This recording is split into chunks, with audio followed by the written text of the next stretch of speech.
Hi everyone, welcome back to Food and Chill.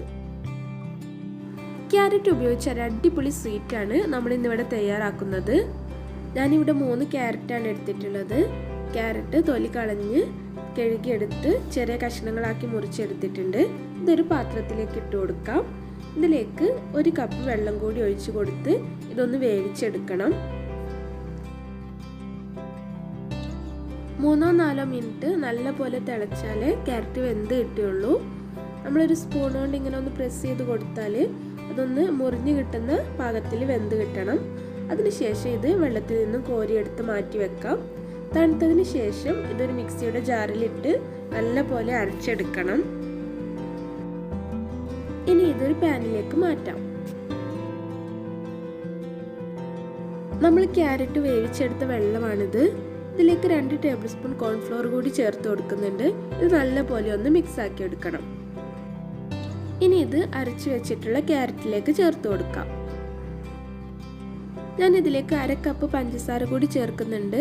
നിങ്ങൾക്ക് വേണമെങ്കിൽ നിങ്ങളുടെ മധുരത്തിനനുസരിച്ച് കൂട്ടുകയോ കുറയ്ക്കുകയൊക്കെ വേണമെങ്കിൽ ചെയ്യാം. ഇതിലേക്ക് 1 ടേബിൾ സ്പൂൺ കണ്ടൻസ്ഡ് മിൽക്ക് കൂടി ചേർത്ത് കൊടുത്ത് നല്ലപോലെ ഒന്ന് യോജിപ്പിച്ചെടുക്കണം. അതിനുശേഷം ഇത് സ്റ്റൗവിൽ വെച്ചൊന്ന് കുറുക്കിയെടുക്കണം. ആദ്യം ഒന്ന് ഹൈ ഫ്ലെയിമിലിട്ട് കുറുക്കിയെടുക്കാം. പിന്നെ തിക്കായി വരുന്നതിനനുസരിച്ച് ലോ ഫ്ലെയിമിലേക്ക് മാറ്റാം. ഇല്ലെങ്കിൽ പെട്ടെന്ന് അടിയിൽ പിടിക്കാനുള്ള ചാൻസ് ഉണ്ട്. കുറുക്കി തുടങ്ങുമ്പോൾ തന്നെ ഇത് നല്ലപോലെ ഇളക്കിക്കൊണ്ടിരിക്കണം. ഇതിപ്പോൾ അത്യാവശ്യം തിക്നെസ് ആയിട്ടുണ്ട്. ഇനി ഇതൊന്ന് വാങ്ങി വെക്കാം. ഇനി ക്യാരറ്റ് ഒഴിച്ച് കൊടുക്കുന്നതിനായിട്ടൊരു ട്രേ എടുത്തിട്ടുണ്ട്. ആദ്യം ഓയിൽ ഉപയോഗിച്ചൊന്ന് ഗ്രീസ് ചെയ്ത് കൊടുക്കുന്നുണ്ട്. അതിലേക്ക് ക്യാരറ്റ് ഒഴിച്ച് കൊടുക്കാം.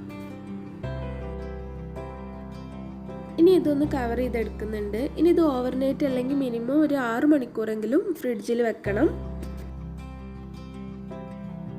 ഞാനിപ്പോൾ ഓവർനൈറ്റ് ഫ്രിഡ്ജിൽ വെച്ച് എടുത്തിട്ടുണ്ട്. ഇനി ഇതൊന്ന് തുറന്ന് നോക്കാം. ഇതിപ്പോൾ നല്ലപോലെ തിക്കായി വന്നിട്ടുണ്ട്. ഇനി ഞാനിതൊന്ന് മുറിച്ചെടുക്കുന്നുണ്ട്. ഞാനിപ്പോൾ സ്ക്വയർ പീസ് ആക്കിയിട്ടാണ് എടുക്കുന്നത്. ഞങ്ങൾക്ക് വേണമെങ്കിൽ ഏത് ഷേപ്പിലും മുറിച്ചെടുക്കാവുന്നതാണ്. ഇനി ഞാൻ കുറച്ച് ഡെസിക്കേറ്റഡ് കോക്കനട്ട് എടുത്തിട്ടുണ്ട്. മുറിച്ചെടുത്ത പീസ് കോക്കനട്ടിൽ വെച്ചൊന്ന് കവർ ചെയ്തെടുക്കുന്നുണ്ട്.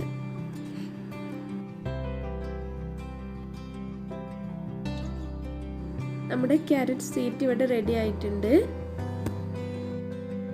ഇത് കഴിക്കാൻ നല്ല അടിപൊളി ടേസ്റ്റ് ആണ്. അപ്പോൾ എല്ലാവരും ഒന്ന് ട്രൈ ചെയ്ത് നോക്കുക. കുട്ടികൾക്കും വലിയവർക്കും എല്ലാം നല്ലപോലെ ഇഷ്ടപ്പെടും. അപ്പോൾ എല്ലാവർക്കും ഇന്നത്തെ വീഡിയോ ഇഷ്ടമായെന്ന് വിചാരിക്കുന്നു. ഇഷ്ടമായാൽ വീഡിയോ ഒന്ന് ലൈക്ക് ചെയ്യുക, ഷെയർ ചെയ്യുക. നിങ്ങളുടെ ചാനൽ ഇതുവരെ സബ്സ്ക്രൈബ് ചെയ്തിട്ടില്ലെങ്കിൽ ചാനൽ ഒന്ന് സബ്സ്ക്രൈബ് ചെയ്യുക. ഇതിൻ്റെ തൊട്ടടുത്തുള്ള ബെല്ലൈക്കണും കൂടി ഒന്ന് എനേബിൾ ചെയ്യുക.